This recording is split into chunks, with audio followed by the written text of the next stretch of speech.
Alô? Rômulo, eu tinha 3 questões para a gente debater aí. A primeira, eu queria que você ampliasse a penúltima linha da fatologia, a complexidade da indexação cerebral nos processos cognitivos. Tá, eu já falei um pouquinho sobre isso, né? Mas vamos lá. Então, se a gente for pensar na forma, por que eu chamei de indexação cerebral, né? Bem, a gente tem as memórias lá, tem os neurônios, né? Você, à medida que você vai aprendendo ao longo da sua vida, né? A sua memória, você aprender significa, de alguma forma, reter aquele conhecimento, ou seja, armazenar. Então, aquilo está sendo armazenado de alguma maneira lá, né? Dentro do nosso cérebro físico mesmo, tem que ter alguma coisa ali que permita essa informação ser guardada. O que permite você recuperar uma informação, um conhecimento, é o processo de indexação. Ou seja, alguma coisa que te leva ou te remete àquela memória daquele fato, daquela vivência ou daquele conhecimento mesmo, de alguma coisa que você aprendeu. Então, essa indexação cerebral que o cérebro faz, que envolve todos aqueles serotonina, aqueles hormônios, todos aqueles neurotransmissores, né, estão envolvidos tudo nisso, né? Que fazem exatamente esse processo de você ter as sinapses, e é o que permite a recuperação. Essa indexação é o mesmo que fixação? Porque Não. A gente conhece a indexação monetária e financeira, né? Indexação, o que você falou, monetária? É fixação? É fixação de uma coisa? Sim, uma coisa é a fixação. A outra coisa que eu estou chamando aqui, indexação, é como uma ideia de índice, é como é que você encontra. É uma organização, né? Como é que você acha aquilo lá dentro. Então, vamos supor, por exemplo, eu não sei se já aconteceu com você, mas, por exemplo, já aconteceu comigo várias vezes. Às vezes eu vou ler algum material, vou fazer alguma coisa, ou estou conversando com uma pessoa. E aí, às vezes, é um negócio que às vezes faz muito tempo, por exemplo, que eu não estudo ou não mexo, sei lá, naquele assunto.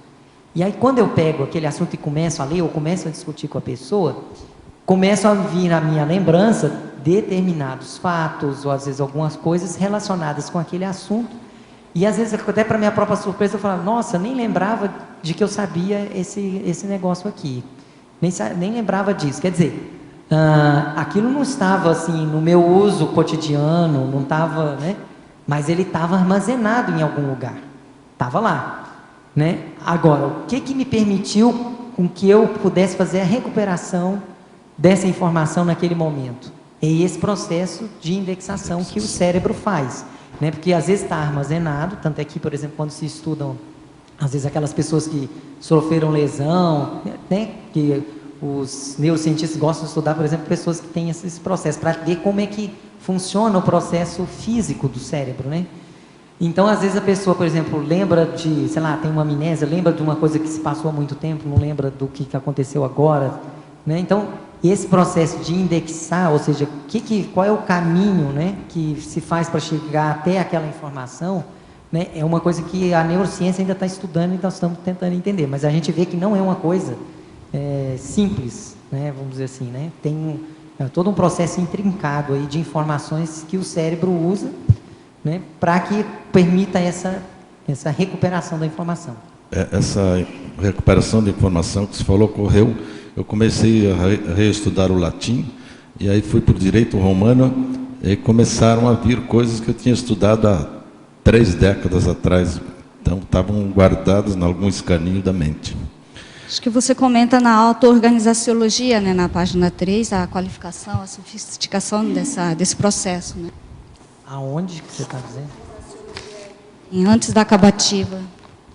Sim, que eu coloquei aqui que a acumulação reiterada de conhecimento conduz à sofisticação da auto-organização, imprescindível à localização em tempo hábil da informação mais útil, prioritária e esclarecedora no momento evolutivo.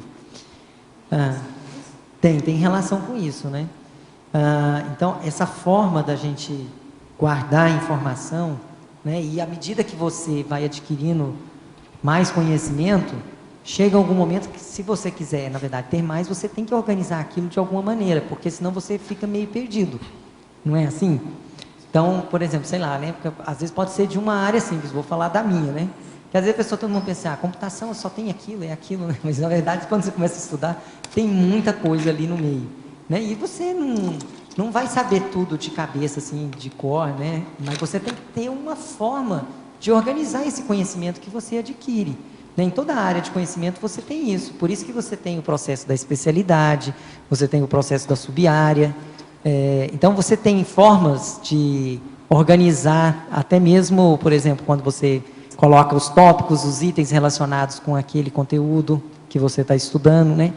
Tudo isso são maneiras de facilitar esse processo de você armazenar, mas também recuperar. Porque não adianta, né? Às vezes aquilo ficou perdido lá na memória e depois, como é que você faz para recuperar? Você fica naquela esforço, mas eu acho que eu lembro disso aqui, e aí, né? E o negócio não vem à tona na memória, né? Então, essa maneira de organizar a memória ajuda a gente a pensar. Podia falar sobre, na fatologia, a terceira linha de baixo para cima, a complexidade da indexação cerebral nos processos cognitivos? Essa coisa chamou a atenção, você é a terceira pessoa que pergunta isso. É mesmo? Eu cheguei atrasada. Não tem problema. Eu cheguei atrasada. O que eu quero dizer é o seguinte, a neurociência, ela tem tentado estar estudando cada vez mais para ver como é que funciona o nosso cérebro mesmo, o cérebro físico, né? Que aqui tem a ver com a questão da memória, né? Que é exatamente o fato. Uma coisa é você ter a memória, vamos dizer assim, você ter aquilo armazenado na memória. Aquilo está lá. A outra coisa é como é que foi feito o processo, o caminho para quando você precisa lembrar aquele fato ou aquele conhecimento que você já tem a respeito daquele assunto, qual é o caminho que o seu cérebro faz, as sinapses, para você ter acesso àquela informação. Esse que é o processo, né, de você usar essa indexação que o cérebro fez. Então, como eu falei aqui, o cérebro vai usar diversas fontes, né? Por exemplo, pode usar, além do processo, quando você está lendo o livro, ou que você está conversando com a pessoa, além daquilo que foi dito, uma palavra, pode-se usar, por exemplo, a questão do cheiro. Eu vou te dar um exemplo simples. Teve uma cidade onde eu morei, na época em que eu fiz graduação, que toda vez que eu passava perto de uma rua, tinha um cheiro bem específico, que na verdade era de uma palmeira, um coqueiro que estava plantado, acho que no jardim de uma casa, e aquilo exala um cheiro específico. Toda vez que eu passo em algum lugar que tem exatamente essa mesma árvore, que vem aquele cheiro, me remete exatamente àquela época, naquela cidade onde eu morava, com aquele processo. Então você vê, de alguma forma, no meu cérebro foi indexada essa informação associada, o cheiro com o local, quer dizer, foi agrupada uma série de informações de diversas categorias, vamos dizer assim, para formar aquela memória. Que na hora que, às vezes, algum fator que eu tenha entre em contato com aquilo ativa a minha memória naquele quesito e me faz lembrar. Faz até lembrar de como que era a casa onde tinha essa árvore, por exemplo, que estava plantada lá, entende? É interessante a gente ver como é que é o processo, né, da memória. Realmente, né? E na página 2, na sindromologia, não sei se você já falou que eu cheguei um pouquinho tarde, a síndrome de Diógenes, poderia explicar? Sim, Diógenes era um filósofo, né, grego, lá da Grécia Antiga, que vivia somente dentro de um barril.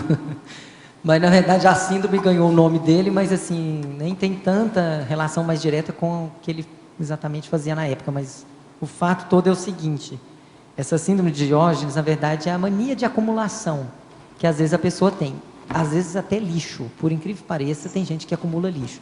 Então, por exemplo, até um tempo atrás eu vi uma reportagem de uma senhora numa cidade grande aqui no Brasil que tinha essa doença. Ela saía pela rua coletando os lixos da calçada e levava para dentro de casa.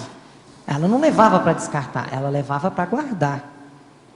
Então, ela tinha sido exatamente, era uma típica da síndrome de Diógenes. Ela, em geral, ocorre mais em pessoas idosas, embora possa também acontecer com pessoas também mais novas, né? Mas é essa a mania de acumulação, no caso sem propósito, uma coisa assim desmedida e sem utilidade, sem fundamento, sem objetivo, né? Então seria isso, né? É um bagulhista profissional, que eu posso dizer.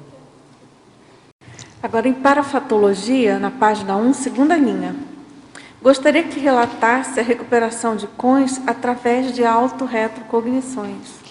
Ah, sim, eu dei aqui o exemplo que eu falei, né? Por exemplo, assim, né?